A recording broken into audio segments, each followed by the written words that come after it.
My parents forced me into a surgery I never agreed to, so I escaped barefoot, and the words I spoke after left courtrooms frozen. 2 years ago, Cullen handed me a checkbook and said, "Handle it." I was 28, balancing their mortgage, groceries, medical copays. Meanwhile, he ordered scotch online and bragged about being retired. I worked overtime just to stay afloat. The garage was full of unopened packages. I remember folding their laundry and noticing I had only 2 shirts left. That imbalance became routine, until Nora pointed out I hadn't smiled in weeks. On my 30th birthday, Cullen gave me a gift, a folder of their unpaid taxes, and snarled, "Fix it or we lose the house." I canceled dinner plans, sat at the kitchen table crunching numbers while they watched a movie. My phone buzzed with Nora's texts, "Where are you?" I lied, said I had a headache. I stared at their family photo on the wall and realized I wasn't in it, never had been. I came home late one night to find Cullen rifling through my locked drawer. He grunted, "Just looking for stamps." I said nothing. My birth certificate was missing. Nora told me to check the trash, it was shredded. When I confronted Cullen, he scoffed, "You don't need that." My skin crawled. That week, I started keeping essentials in a go bag under my bed. Something told me they were preparing for something I wasn't invited to. Cullen began asking invasive questions about my passwords, bank accounts, and next of kin. When I hesitated, he said, "Just planning ahead." I felt watched. Nora noticed bruises on my arms, tiny ones, like if punctures. I had no memory of them. I installed a lock on my door. The next day it was removed. No note, no explanation. That night, I slept in my car, gripping pepper spray and wondering what kind of planning he meant. Vera, my stepmother, began playing audio clips of me singing, ones I never shared. She'd hum them obsessed. Eyes fixed on mine, I asked how she got them. "You've always been talented," she said flatly. Nora warned me, "That's control, not compliment." My laptop was glitching, camera light blinking at random. I covered it with tape. That night, Cullen left a flash drive on my pillow. No note, I didn't plug it in, I flushed it. I lost my voice for 2 days after eating dinner Cullen made. No fever, no cold, just silence. Nora panicked, made me promise to get tested. The doctor said, possible sedative exposure. I connected it to the wine they insisted I finish. Cullen claimed, "You're just stressed." I stopped eating at home. Every meal felt like Russian roulette. My throat burned with unsaid things. I bought a hidden recorder and kept it running every night. Cullen cornered me in the hallway, smiling too wide. "We've booked something special for you. Hospital consult, just a precaution." I asked why. "You talk too much," he said, half joking. I didn't laugh. Nora said, "That's not funny, that's a threat." I googled the hospital, out of state, obscure, known for controversial treatments. My name was already listed as a patient. I hadn't signed anything. That night, I hid my it in the freezer, beneath the peas. The night before the consult, Cullen entered my room with a suitcase. "Pack light," he said. I said I wasn't going. He gripped my arm, harder than necessary. "You owe us obedience." Nora offered to call the police. I hesitated. No bruises, no proof, just paranoia and patterns. My phone disappeared for 3 hours that night. It returned dead, camera roll wiped. I bought a burner phone the next day and kept it taped under my desk. The hospital van arrived early. I was still in pajamas. Vera chirped, surprise. I stood frozen. Cullen placed his hand on my shoulder like a priest before execution. I said I wasn't going. He said, "Too late." Nora pulled up outside, horn blaring, yelling my name. I bolted barefoot into her car. Cullen shouted after us, "You'll regret this." The van followed for 3 blocks. Nora changed routes, heart pounding. We didn't go home. We stayed at a motel. That night, Nora found a new profile online. My name, my photo, listed as mute survivor for a GoFundMe campaign already raising thousands. The story claimed I'd chosen surgery to escape my past. Cullen was listed as the campaign manager. I've omitted. Nora screenshot everything. We filed fraud reports, but nothing happened fast enough. That was the first night I said it aloud. They're trying to erase me while I'm still alive. I returned home during daylight, Nora beside me, camera recording. We entered quietly. My room had been cleared. No clothes, just a hospital gown folded on my bed. Syringe caps on the dresser. I picked one up with gloves. Nora whispered, "That's not oversight. That's intention." I opened the closet inside. A clipboard labeled procedure timeline, dates, dosages, post-op care. My name was scribbled everywhere. I didn't cry. I took the whole thing and walked out. We brought the clipboard to a journalist, Nora knew Anika. Sharp and cautious, she scanned it, expression hardening. "This is a medical abuse case. You realize that, right?" I nodded. We handed over the USP from my recorder, filled with nights of whispered threats. Anika said, "If this airs, it'll go nuclear." I asked, "Will it help others?" She nodded. "Then do it." That night, Cullen sent one text, "You've ruined everything." I blocked him. Anika's story dropped 2 days later. National syndication. Headlines screamed, "Daughter escapes illegal surgery plot by family." I watched Cullen's face on TV. He denied everything, but the audio files ran next, his voice cold, commanding. "She doesn't need a voice, she needs silence." My hands shook, but not from fear. Nora whispered, "It's starting." That night, protesters stood outside our house. Police marked the property. I didn't return. but Cullen started disappearing from public view. The GoFundMe was frozen, donations refunded. Cullen's employer released a statement condemning him. Vera tried to pivot, claiming she knew nothing, but emails surfaced her discussing sedation brands. I released them anonymously. My voice, once theirs to control, now exposed every lie they built. Nora printed posters. Silence doesn't mean safe. She handed them out at every protest. Someone mailed me a note. Thank you for surviving. You helped me speak. I cried. Then, just one, spy agents contacted me. We're investigating similar cases, one said. I provided everything, notes, audio, the clipboard. They nodded grimly. Yours isn't the first. They subpoenaed the hospital. Nora hugged me tight, whispering, this is real now. Cullen's face was added to a watch list. His accounts were frozen. Vera's social media vanished. I stayed in a shelter for safety, guarded, not hidden. That night, I slept soundly for the first time in years. They finally caught Cullen trying to cross into Canada using a fake identity. The arrest was quiet, but the mugshot wasn't. It hit every news channel. Vera was questioned, release pending investigation. I watched the footage on Nora's laptop, fingers numb. That's him, I whispered. The symbol I once feared, his voice, was now public evidence. The radio played it on loop. I didn't flinch. I walked outside and let the cold bite me awake. The hospital issued a public apology. We were misled, they claimed, but the documents proved otherwise. Medical boards launched reviews. Nora framed my patient file, highlighted the forged consent signature. I kept it by my bed every morning. I stared at it. Proof I hadn't imagined it. Proof they tried to erase me. Protesters began using my name as a chant. I didn't ask for that, but I didn't stop them either. I let it rise. Nora and I held a press conference outside City Hall.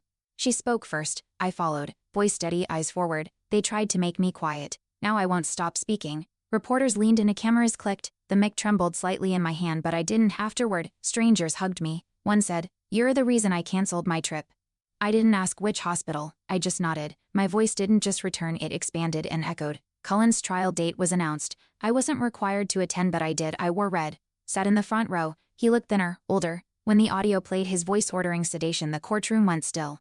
A juror looked away. I didn't. Afterward, the Don nodded at me. That sealed it, he said. I left without speaking. The courthouse doors closed behind me like a final punctuation mark. It wasn't over, but it had begun to end. A former nurse from the hospital contacted me. Her name was Clara, she said. They used your case in staff training as a successful compliance strategy. My stomach turned. Clara provided internal emails, schedules, even deleted security footage. I forwarded everything to the investigators. Nora hugged me. Hard. You just broke the silence for others. That night, the footage aired on national TV. My scarred throat, my flight from the or visible truth. Cullen couldn't erase that. I was offered a book deal. Your story matters, the editor said. I hesitated. Writing felt too clean for what I lived.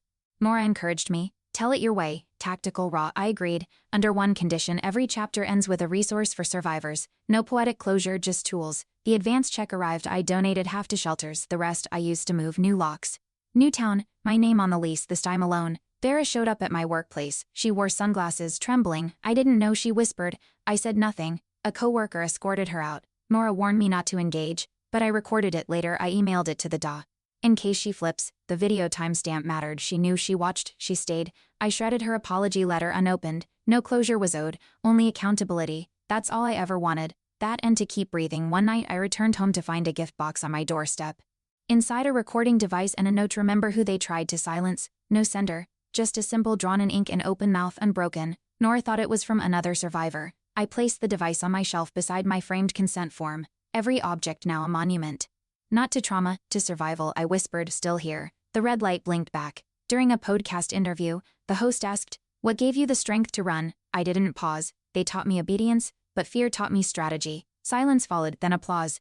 Nora clapped off screen. That quote trended. People messaged saying it helped them escape. One woman wrote, "I packed my go bag." I didn't reply, just start it. That night, I finally burned the hospital gown, fireproof gloves on, safe, strategic. The flames didn't free me.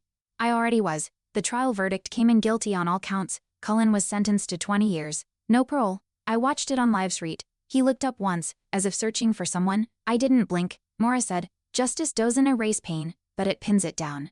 I nodded. That night I bought myself a birthday cake. Just one candle. I lit it, blew it out, alone, alive. The room didn't echo. My voice filled every inch. Months later, I stood at a rally beside Nora. My face on posters, my story on banners. I didn't hide. I grabbed the mic. I'm not a victim. I'm a blueprint. Cheers erupted. That phrase, blueprint, stuck. It became part of the movement's logo. Cullen tried to erase me with silence. Instead, I became signal. Nora squeezed my hand. I squeezed back. The crowd chanted my name. I didn't flinch, I didn't cry, I stood there whole. A sealed envelope arrived, no return address. Inside, hospital billing records, showing prepaid procedures under my name, dated months before I was consulted. The handwriting for signature matched Verit's.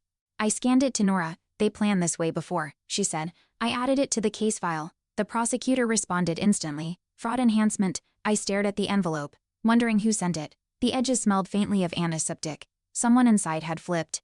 Quietly, deliberately, a podcast producer called me. We got an anonymous voicemail. Thought you should hear it. I played it twice. Cullen's voice, rasping. She was always too loud. Should've done it sooner. Timestamp did 2 months before arrest. I sent it to the BI. They verified it. New evidence of premeditation. Nora whispered. He recorded his own malice. I added it to the trial record. Every new file felt like a brick wall tightening around him. Good. Then came the letter from Clara, the nurse. They're deleting old records. She wrote. Attached was a photo Vera in hospital scrubs, logged in as staff. She was never an employee. I forwarded it to legal. Identity fraud. Clara vanished after that. Quit. Phone disconnected. I felt sick. Nora said. She risked everything for that. I printed the photo and framed it. Another artifact. Another lie turned inside out. Vera's silence now screamed louder than ever. The radio station aired a retrospective titled Voices They Tried to Erase. Mine led the segment. As my audio played, Nora held up a copy of the hospital timeline. Calls flooded in. Other survivors, whistleblowers, even a tech who recognized Vera. She asked me how to disable footage. He said. I recorded him, submitted it to the prosecutor. The timeline became Exhibit A. One voice triggered many. Cullen tried to control the narrative. He lost control instead. An internal audit revealed a second patient-coded subject beta with nearly identical medical notes. Only this one disappeared. No name, no discharge. I froze. Morin's voice cracked. There was someone else. I leaked the info anonymously to the press. Within hours, the hospital board was dissolved. A federal task force formed. I didn't want fame. I wanted light on everything. That redacted file became the darkest symbol. What might have been my ending if I hadn't run. A legal rep from the hospital offered a settlement. Discretion required, he said. I asked, does that buy silence? He nodded. I declined. He looked shocked. Most people accept. I wasn't most. Nor high-fived me. We fight loud. Days later, they retracted the offer and issued a new public apology instead. I pinned it on my fridge crooked.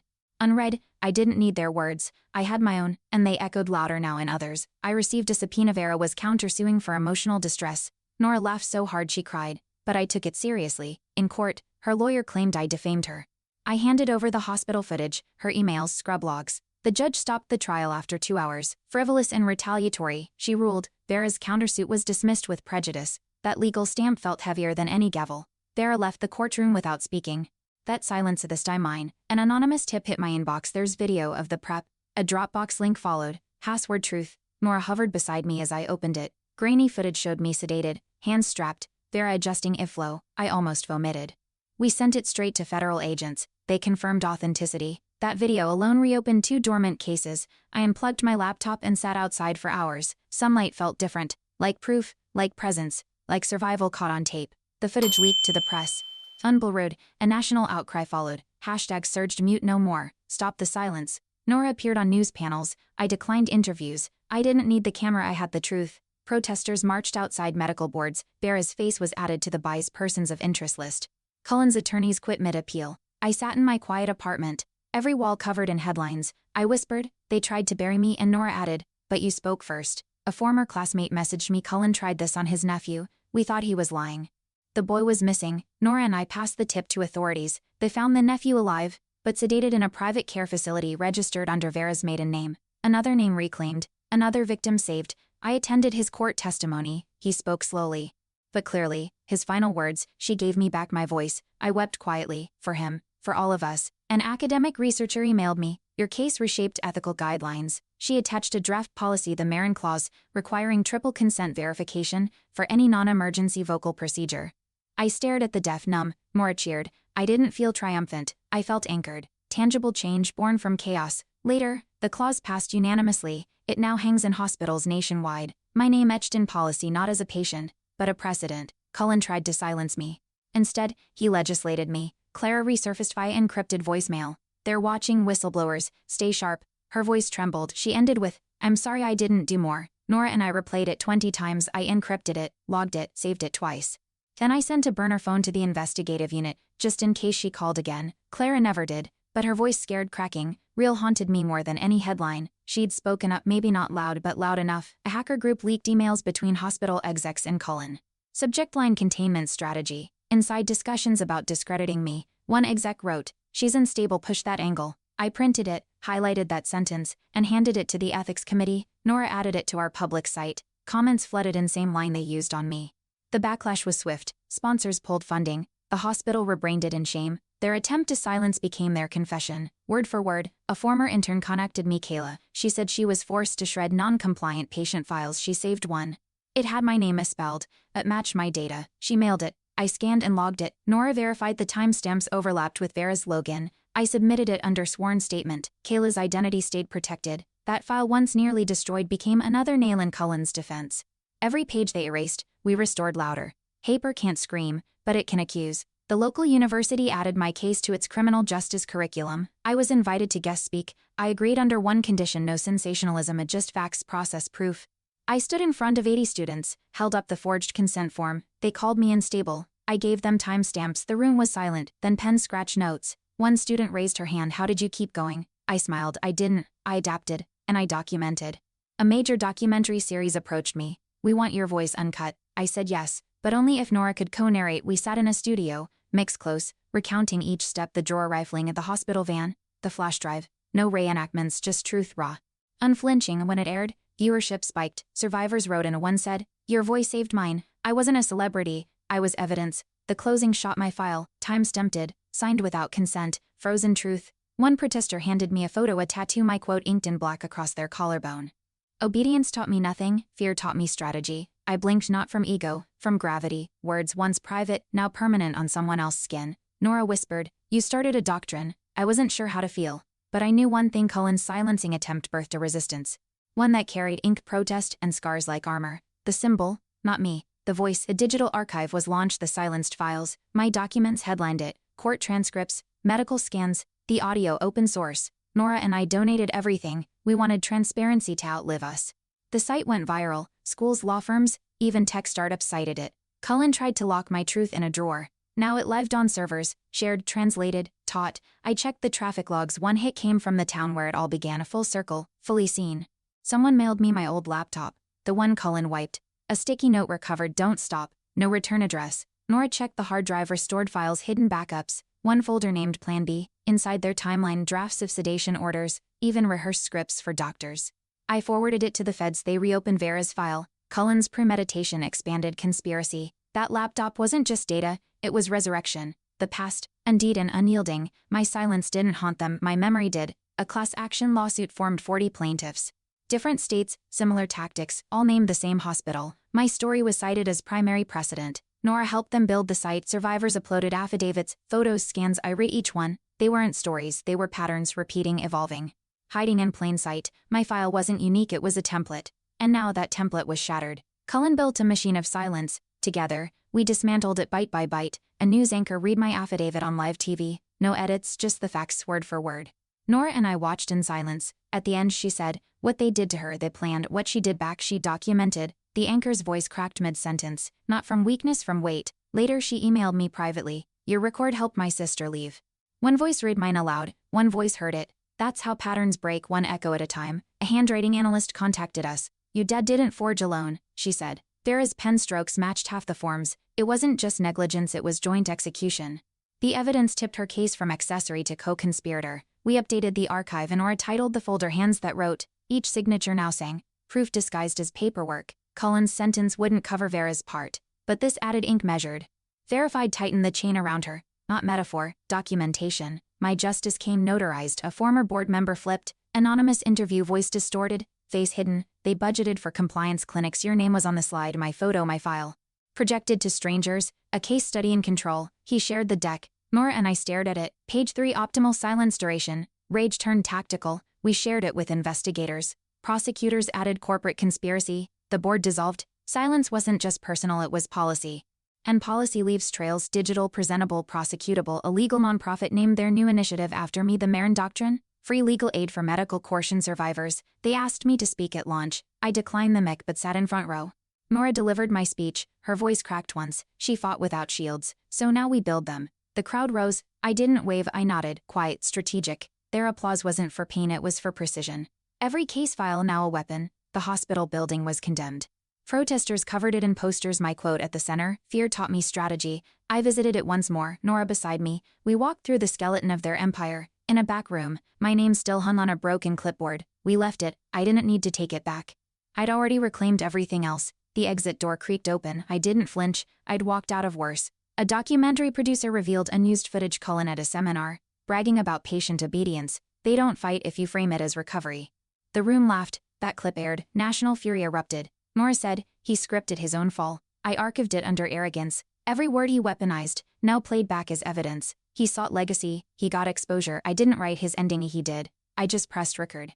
And made sure it played loud. The National Bar Association revised ethical guidelines. Mandatory vocal consent now mirrored the Marin Clause. I got the notice by mail. One sentence stood out: no more silence by proxy. I framed it. Nora cried. I didn't, and not because I didn't feel it, but because this was the plan.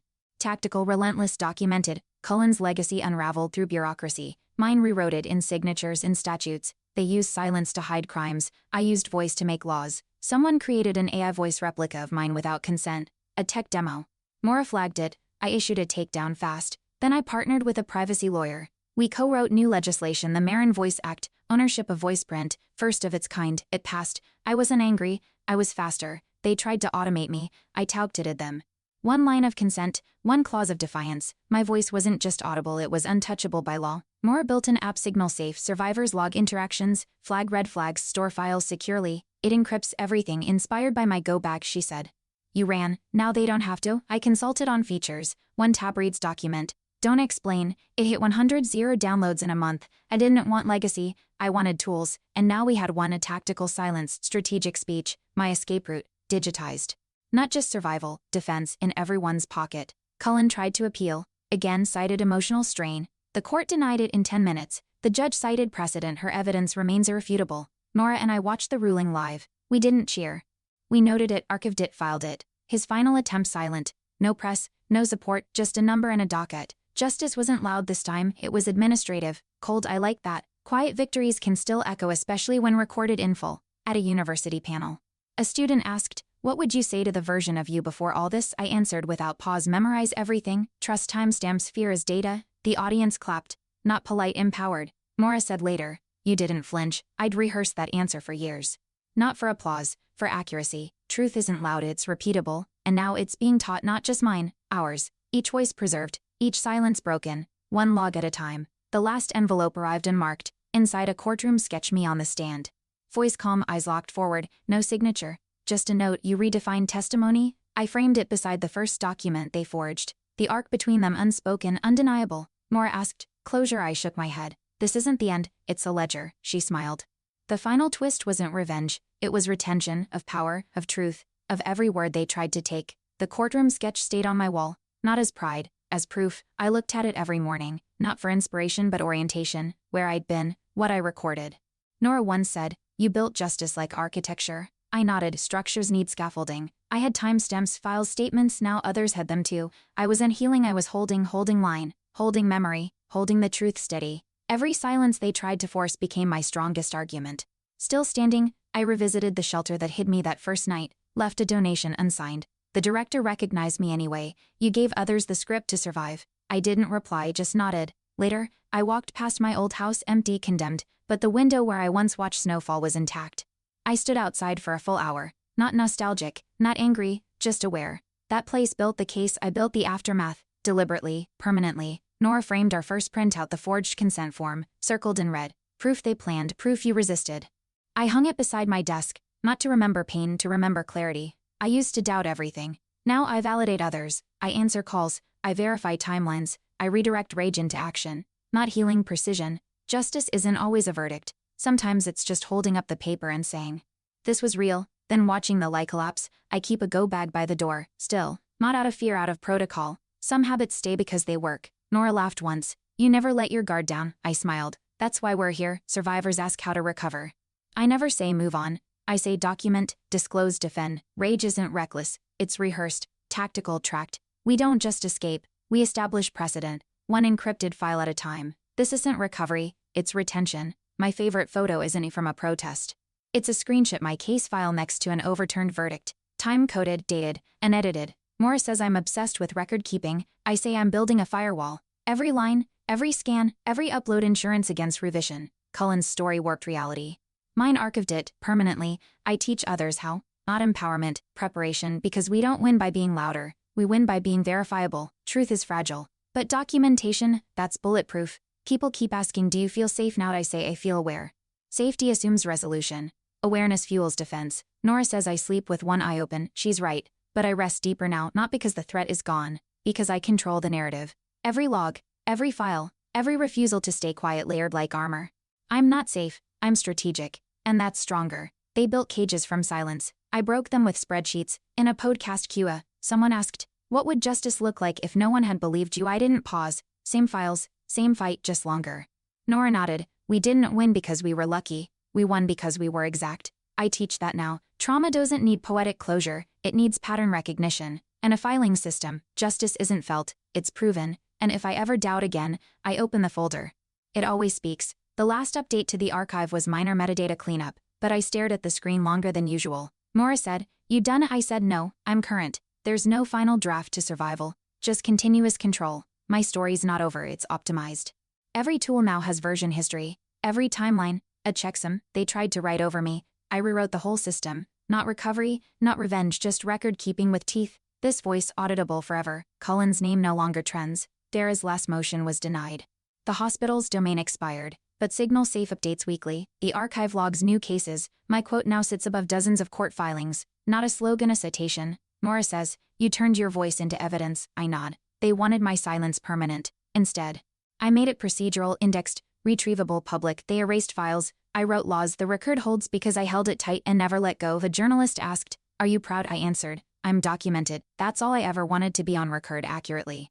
Nora laughed. That's the most you answer. But it's enough. Justice isn't pride, it's precision. Their silence was strategy. Mine became structure. Every interview, transcript, clause, they form a grid now. One that catches others before the fall. I'm not a martyr.